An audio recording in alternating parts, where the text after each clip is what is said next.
여러분 안녕하십니까? 이번 시편 제7과를 함께 공부하도록 하겠습니다. 지난 한 주간도 하나님의 은혜 가운데서 평안하셨는지요? 하나님의 은총이 시편을 공부하는 여러분 모두에게 함께 하시길 다시 한번 간절히 바라면서 오늘 제7과를 공부하도록 하겠습니다. 오늘 7과의 제목입니다. 주의 인자는 하늘에 이르고 일요일 그의 인자심이 영원함이라. 월요일 내 속에 정한 마음을 창조하소서. 화요일 여호와여 주께서 죄악을 지켜보실진대. 수요일 어미하시고 자비하신 하나님을 찬양. 목요일 그의 모든 은택을 잊지 말라. 이러한 내용들로 저희들이 한 주간 이 교과를 공부하면서 함께 은혜를 나누도록 하겠습니다. 먼저 매일의 교과 요약을 말씀드립니다. 하나님은 높은 곳에 계시지만 낮은 곳으로 임하셔서 이 세상에 구원의 은혜를 베푸시는 인자신 분이라는 것이 이번 저희가 공부할 교과의 주제가 되겠습니다. 일요일입니다. 시편 136편을 제시해 주었고 시편 136편은 우리가 하나님께 감사할 것은 그분의 인자심이 영원하기 때문이라는 것입니다. 인자가 영원하다고 하는 것은 그분의 사랑이 변함이 없다는 그러한 의미입니다. 화요일 소지입니다. 시편 51편이 소개되어 있습니다. 다윗은 회개할 때 하나님의 인자를 붙들었고 그분께 간구하되 용서만이 아닌 새 마음을 창조해 주기를 간구했다고 하는 내용입니다. 화요일 소지입니다. 130편이 소개되어 있습니다. 주께서 우리의 죄악을 따진다면 그 앞에 설 자가 과연 누구일까 의문을 제기하면서 우리가 지금도 살아가는 것은 그분의 인자 때문이라는 것입니다. 그분의 인자는 언제나 그분의 심판보다 앞선다는 것을 화요일 소지에서 강조하고 있습니다. 수요일 소지입니다. 하나님은 높은 곳에 계시는 분이시지만 자신을 철저히 낮추시고 죄인들에게 인자를 베푸시며 또 그들을 어려움 가운데서 구원한 분이시라는 걸 시편 113편을 통해서 우리에게 말씀해 주고 있습니다. 목요일 소지입니다. 시편 103편이 소개되어 있고 하나님의 인자심과 긍휼하심은 우리에게 은혜를 베풀기 위함이라는 것입니다.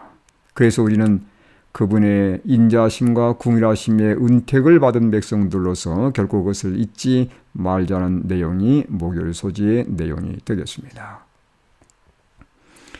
기억절 보겠습니다. 시편 57편 9절로 10절의 말씀이 기억절로 선정되었습니다.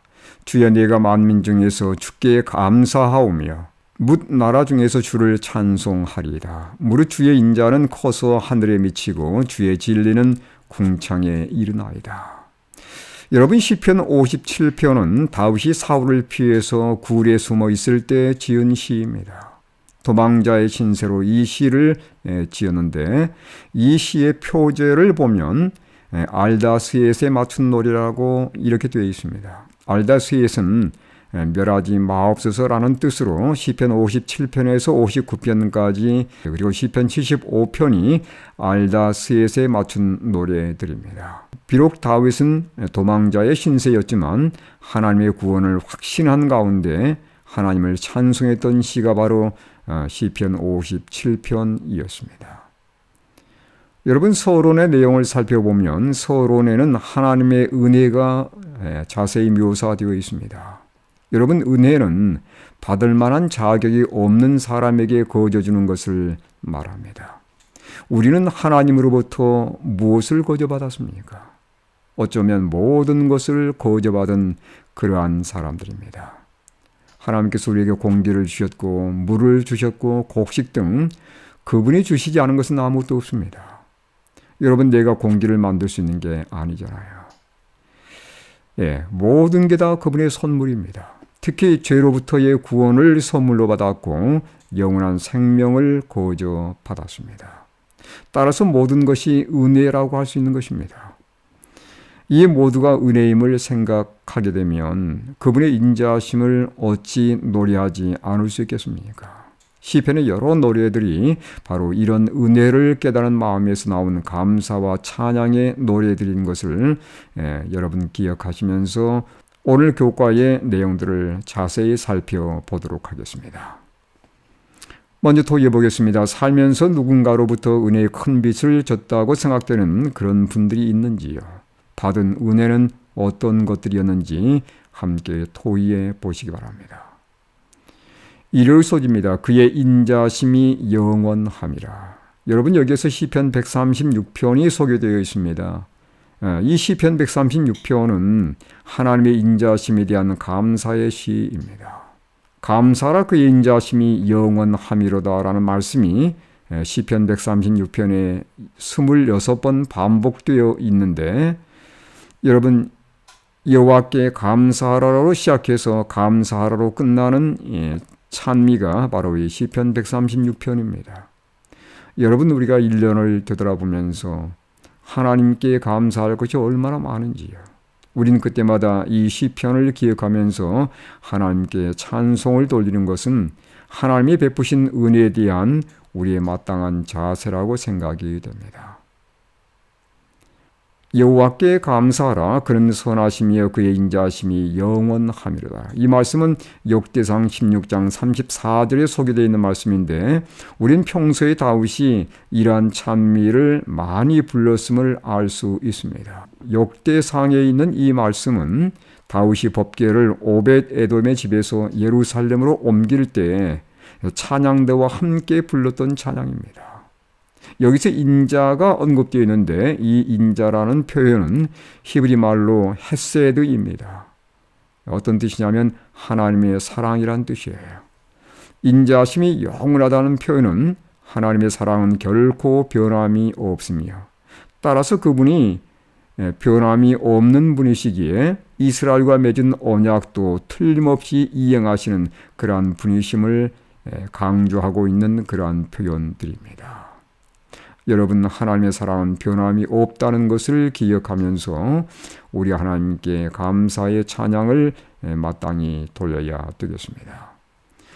여러분 시편 136편의 내용을 좀 살펴보도록 하겠습니다. 1절에서 3절은 여호와 하나님은 유일하시고 위대하신 참 하나님이시기에 감사하자는 내용입니다. 4절에서 9절은 여호와 하나님은 전능하신 창조주 하나님이시기에 감사하자는 내용이고요. 10절에서 22절까지는 출애굽에서 가나안까지 이스라엘 역사의 능력을 베푸신 하나님, 그 하나님께 감사하자는 내용이고 24절에서 26절까지는 그 여호와 하나님이 지금도 오늘날도 악의 세력에서 우리를 구원하시고 돌봐주시는 능력과 은혜의 하나님이시기에 감사하자는 내용입니다. 여러분 시편 136편을 살펴보면서 우리는 날마다 하나님께 얼마나 감사를 표현하고 있는지 다시 한번 되돌아볼 수 있기를 간절히 바랍니다. 토의해 보겠습니다. 지난 한 주 동안을 돌아보며 하나님께 감사할 것이 있는지요? 그리고 무엇 때문에 그분께 감사드리기 원합니까? 토의해 보시기 바랍니다. 월요일 소지입니다. 내 속에 정한 마음을 창조하소서. 여러분 시편 51편이 여기에 소개되어 있는데 이 시편 51편은 우리가 잘 아는 것처럼 다윗의 통회의 시입니다. 이렇게 표제가 붙어 있습니다. 다윗이 밧세바와 동침한 후 선지자 나단이 그에게 왔을 때라는 표제가 붙어 있어요. 그래서 여러분 이 시가 어떤 배경하에서 기록되는지를 여러분 잘 알 수 있는 대목입니다. 우리가 아는 것처럼 다윗은 엄청난 죄를 범한 이후에 시간이 흘러가면서 아마 그의 마음속에 죄책감이 상당히 무뎌져 간 그때에 하나님께서 선지자 나단을 보내셨고 그의 죄를 지적하게 되었습니다. 이때 다윗 왕은 어떤 반응을 보였습니까?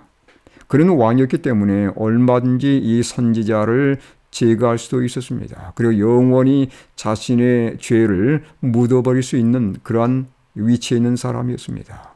그러나 이 다윗은 자신의 죄가 지적받았을 때 그는 하나님 앞에 엎드렸고 자신의 죄를 낱낱이 고백하면서 하나님께 철저히 회개했다는 거예요. 여기서 우리는 다윗의 위대함을 볼 수 있습니다. 정말 깊은 회개를 이루는 데서 참된 위대함은 온다고 우리가 볼 수 있습니다.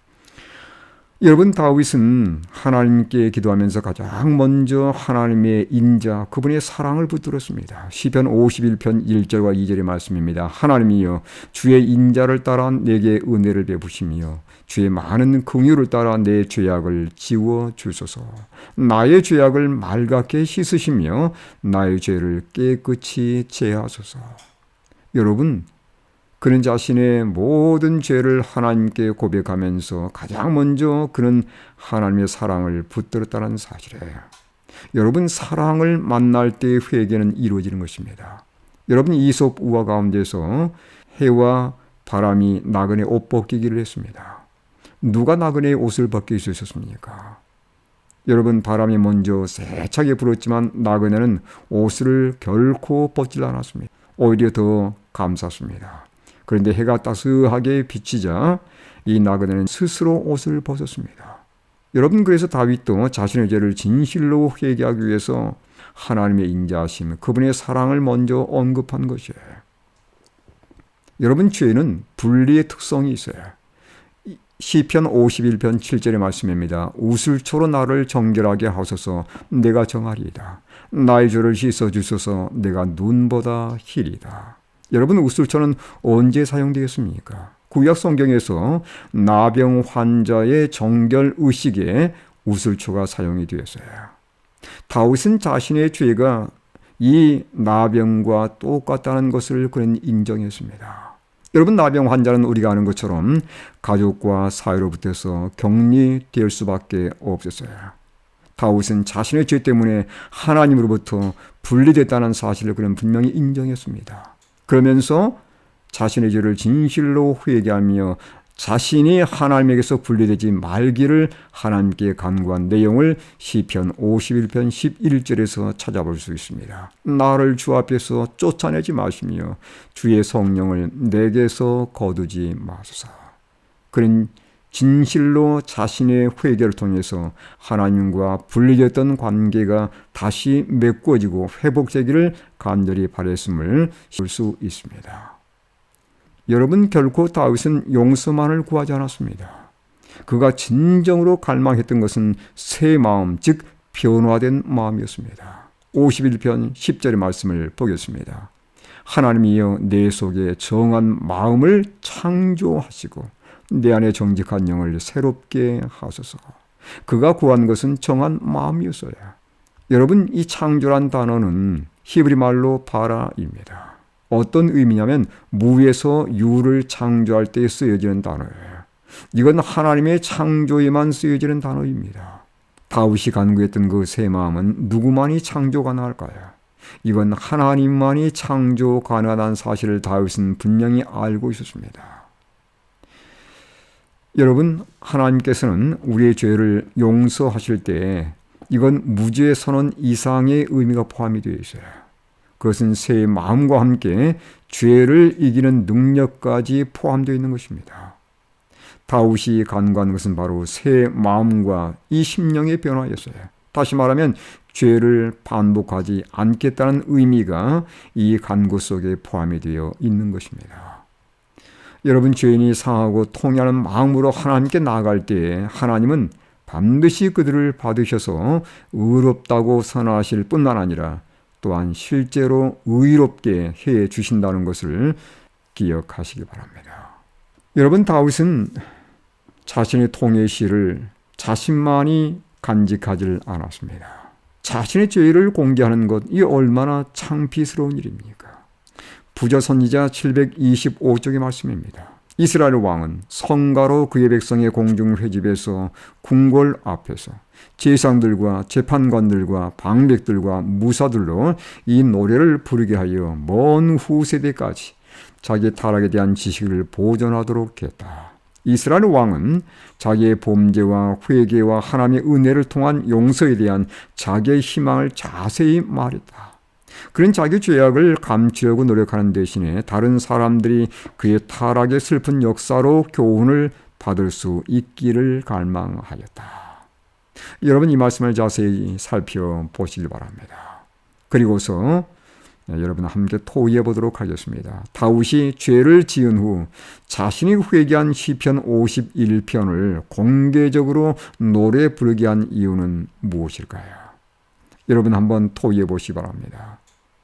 아마 이런 답들이 제시되지 않을까 생각됩니다. 첫 번째는요. 집이 고아를 막론하고 사람은 누구나 죄를 지을 수 있다는 것입니다. 두 번째는 죄는 쓰라린 결과를 불러온다는 거예요.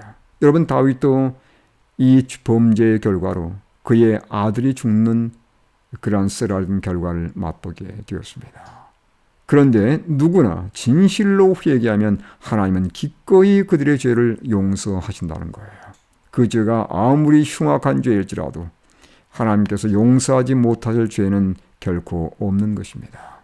세 번째, 우리는 용서만이 아닌 다시는 그 죄를 반복하지 않겠다는 새 마음, 참된 변화를 구해야 한다는 것입니다. 이 외에도 또 다른 이유들이 있을 수 있습니다. 그것들을 함께 나눠보시기를 바랍니다. 화요일 소지입니다. 여호와여 주께서 죄악을 지켜보실진대.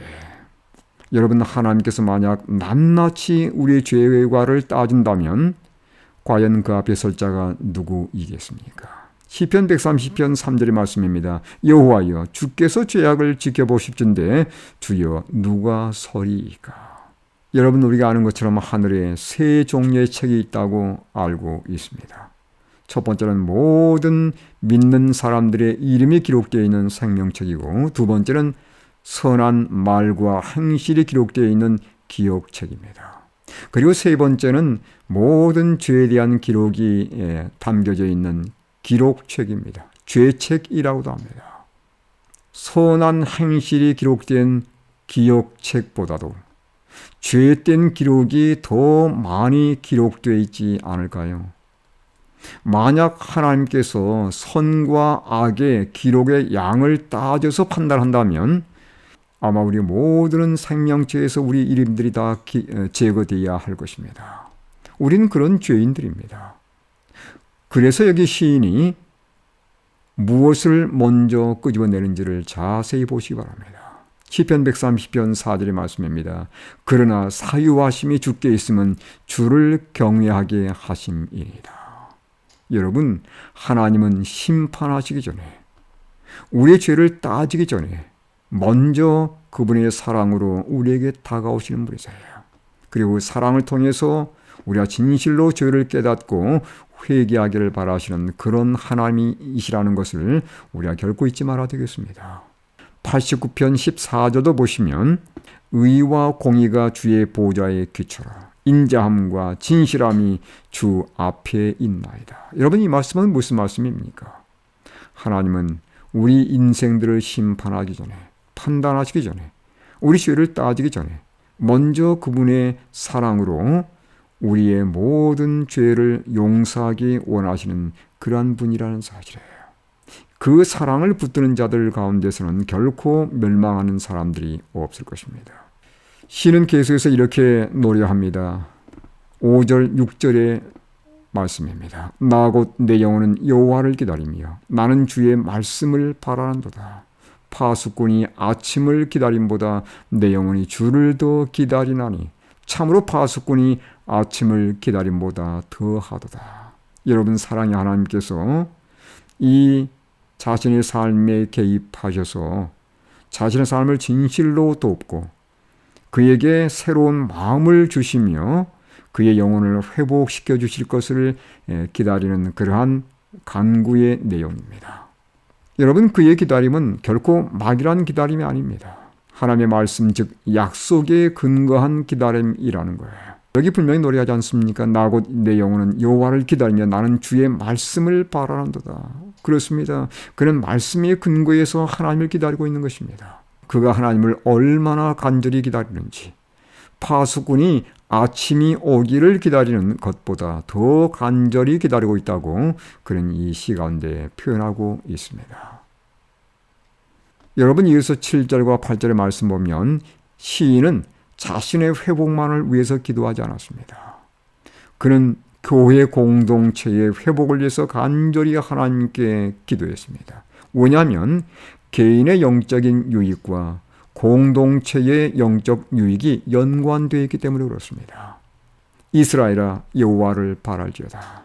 여호와께서는 인자심과 풍성한 속량이 있음이라. 그가 이스라엘을 그의 모든 죄악에서 속량하시리로다. 자신만의 회복이 아니라 교회의 회복을 위해서 그런 간절히 하나님께 기도했습니다. 우리가 결코 잊지 말 것은 우리 교회의 영적인 부흥과 우리 교회의 영적인 개혁을 위해서도 기도하는 것은 정말 중요하다는 것을 결코 잊지 않기를 간절히 바랍니다. 토의해 보겠습니다. 하늘의 기록에는 죄악의 기록과 선한 행실의 기록이 있습니다. 나는 매일 어느 책에 더 많은 기록을 남기고 있습니까? 왜 그렇게 생각하는지요? 수요일 소지입니다. 어미하시고 자비하신 하나님을 찬양. 여러분, 하나님은 우리가 아는 것처럼 높으신 하나님이십니다. 높은 하늘 보좌 위에 앉아 계신 하나님. 우린 그렇게 하나님을 알고 계시지만 그 하나님은 또한 이 세상의 가장 낮은 지경까지 내려오시는 겸비하신 하나님이시라는 거예요. 여러분, 시편 113편 4절과 7절의 말씀입니다. 여호와는 모든 나라보다 높으시며 그의 영광은 하늘보다 높으시도다. 여호와 우리 하나님과 같은 이가 누구리요? 높은 곳에 앉으셨으나 스스로 낮추사 천지를 살피시고 가난한 자를 먼지더미에서 일으키시며 궁핍한 자를 거름더미에서 들어 세워 지도자들 곧 그의 백성의 지도자들과 함께 세우시며. 여러분, 여기 보시면 모든 나라보다 높으시며 그의 영광은 하늘보다 높으시며 하나님 같은 이가 누구 있는가? 높은 곳에 앉아 계신 분이라고 그렇게 노래하고 있습니다. 하나님은 우주의 왕으로 존귀한 분이시지만 스스로 낮추사 세상 일에 관여하시며 연약하고 가난한 자들을 돌보시는 자비로운 분이라고 하는 것입니다. 여러분, 그 높으신 하나님께서 얼마나 낮아지셨는지를 우리는 예수님의 삶을 통해서 여실히 볼 수 있습니다. 빌립보 2장 5절로 11절의 말씀입니다. 너희 안에 이 마음을 품으라. 곧 그리스도 예수의 마음이니 그는 근본 하나님의 본체시나 하나님과 동등됨을 취할 것으로 여기지 아니하시고 오히려 자기를 비워 종의 형체를 가지사 사람들과 같이 되셨고 사람의 모양으로 나타나사 자기를 낮추시고 죽기까지 복종하셨으니 곧 십자가에 죽으심이라. 이름으로 하나님이 그를 지극히 높여 모든 이름 위에 뛰어난 이름을 주사 하늘에 있는 자들과 땅에 있는 자들과 땅 아래에 있는 자들로 모든 무릎을 예수의 이름에 꿇게 하시고 모든 입으로 예수 그리스도를 주라 시인하여 하나님 아버지께 영광을 돌리게 하셨느니라. 여러분, 우리가 아는 것처럼 예수님께서 이 세상에 사람의 모양을 가지고 오셨습니다. 여러분, 여러분의 집에 강아지가 있는데 그 강아지의 심정을 이해하기 위해서 여러분께서 강아지가 된다고 하는 거 감히 상상할 수 있는 얘기입니까? 근데 하나님은 그렇게 하셨습니다. 우주의 통치자이신 하나님께서 우리 인생들을 구원하시고 그들의 심정을 이해하기 위해서 사람의 모양을 취하시고 이 세상까지 오신 것입니다. 여러분, 그 예수님께서 이 세상에 이렇게 인성을 취하고 오셔서 어떤 일을 이루셨습니까? 우리 인생들의 모든 죄를 짊어지시고 십자가에 죽기까지 하나님께 복종하셨다는 것입니다. 그분은 철저히 자신을 낮추셨습니다. 그 철저히 자신을 낮춘 결과는 무엇이었습니까? 여러분, 언젠가 온 우주가 그 영광의 왕 되신 하나님 앞에 무릎을 꿇고 그분께 영광을 돌리는 날이 오게 될 것입니다. 우리는 여기서 뭘 볼 수 있냐면 여러분, 자기를 높이는 교만은 혹독한 대가를 치르게 되지만 자기를 낮추는 겸손은 언제나 풍성한 보상을 받을 수 있다는 것을 여러분 기억하시면 좋겠습니다. 토의해 보겠습니다. 예수님이 하늘 보좌를 버리시고 인성을 취하시고 이 땅에 오신 이유는 무엇일까요? 목요일 소지입니다. 그의 모든 은택을 잊지 말라. 여러분, 시편 103편은 하나님의 인자심과 긍휼하심에 대한 찬양시입니다. 여러분 하나님의 인자하심, 여러분 진정 하나님은 사랑이십니까? 어디에 나타나 있습니까? 그분의 품성 가운데 나타나 있습니다. 시편 103편 8절과 9절입니다. 여호와는 긍휼이 많으시고 은혜로우시며 노하기를 더디하시고 인자하심이 풍부하시도다. 자주 경책하지 아니하시며 노를 영원히 품지 아니하시리로다.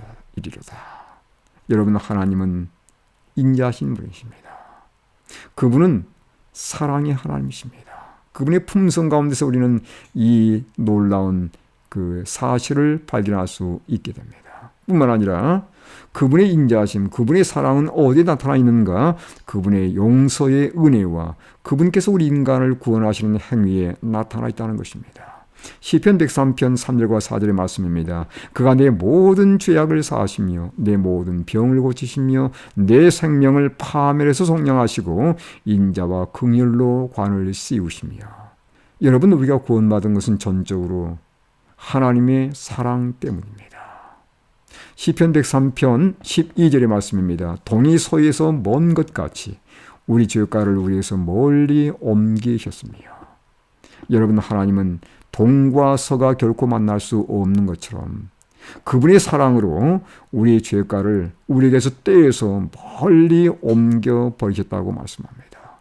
이 모든 것은 바로 하나님의 사랑이심을 우리에게 말씀해 주는 장면들입니다.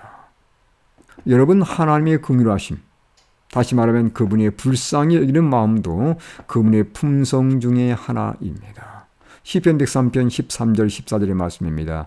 아버지가 자식을 긍휼히 여김같이 여호와께서는 자기를 경외하는 자를 긍휼히 여기시나니 이는 그가 우리의 체질을 아시며 우리가 단지 먼지뿐임을 기억하심이로다. 여러분, 자녀를 사랑하지 않는 부모가 어디에 있으며 자녀를 불쌍히 여기지 않는 부모가 어디에 있겠습니까? 여러분, 이 세상에 있는 하나님의 백성들, 하나님은 그러한 눈초리로 불쌍히 여기는 마음으로 언제나 보살핀다는 것을 결코 잊지 않기를 바랍니다. 이 하나님의 불쌍히 여기는 마음, 그분의 긍휼하심은 심판에도 나타나 있습니다. 시편 103편 6절입니다. 여호와께서 공의로운 일을 행하시며 억압당하는 모든 자를 위하여 심판하시는도다.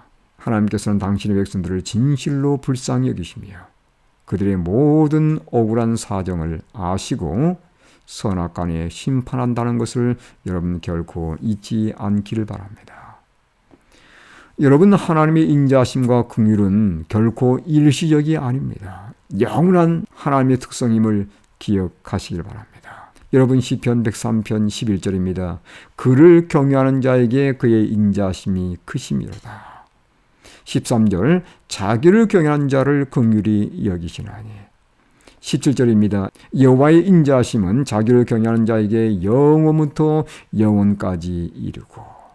여러분, 하나님의 인자하심과 다시 말하면 그분의 사랑과 긍휼하심, 그분이 불쌍히 여기는 마음은 그분을 경외하는 모든 자들에게 영원히 역사한다는 사실을 여러분 기억하신다면 믿음 때문에 어떤 어려움을 만날지라도 우리는 결코 낙심하지 않게 될 것입니다. 여러분, 하나님의 인자심과 긍휼하심이 주는 은택을 우리가 생각하면서 우리가 가져야 할 반응은 어떤 것이 되어야 할까요? 첫 번째, 우리는 하나님을 찬양해야 할 것입니다. 시편 103편 1절과 2절입니다. 내 영혼아 여호와를 송축하라. 내 속에 있는 것들아 다 그의 거룩한 이름을 송축하라. 내 영혼아 여호와를 송축하며 그의 모든 은택을 잊지 말지어다. 하나님께서 내게 베푸신 그 모든 은혜와 은택에 대해서 우리가 보여야 할 반응은 하나님을 끊임없이 찬양하는 것입니다. 두 번째는요, 하나님의 은혜와 언약을 지키고 그분의 모든 말씀에 온전히 순종하는 것입니다. 17절 18절입니다. 여호와의 인자하심은 자기를 경외하는 자에게 영원부터 영원까지 이르며 그의 의는 자손의 자손에게 이르리니. 18절입니다. 곧 그의 언약을 지키고 그의 법도를 기억하여 행하는 자에게로다. 여러분, 하나님의 은혜를 우리가 기억할 때마다 언약을 기억하시면서 하나님께 충성하며 순종하는 백성들이 될 수 있기를 간절히 바랍니다. 또 이어보겠습니다. 이번 주 교과를 통해서 하나님이 내게 어떤 은혜를 주셨는지 서로 나눠보시길 바랍니다. 여러분, 우리가 이번 주에 공부한 교과의 총 결론이 되겠습니다. 하나님은 높은 하늘 보좌에 계시지만 낮은 우리와 함께 하시고자 자신을 낮추신 인자하신 하나님이십니다. 그의 인자하심과 긍휼하심은 그분의 품성과 행위에 잘 드러나 있습니다. 만약 하나님이 우리의 죄된 기록을 따진다면 아무도 그 앞에 설 수 없을 것입니다. 그런데 우리가 지금도 살아있고 우리가 구원받은 것은 그분의 품성과 행위에 배어있는 그분의 인자하심, 사랑 때문이라는 것입니다. 그분의 인자하심에 대해서 우리는 어떤 반응을 보여야 되겠습니까?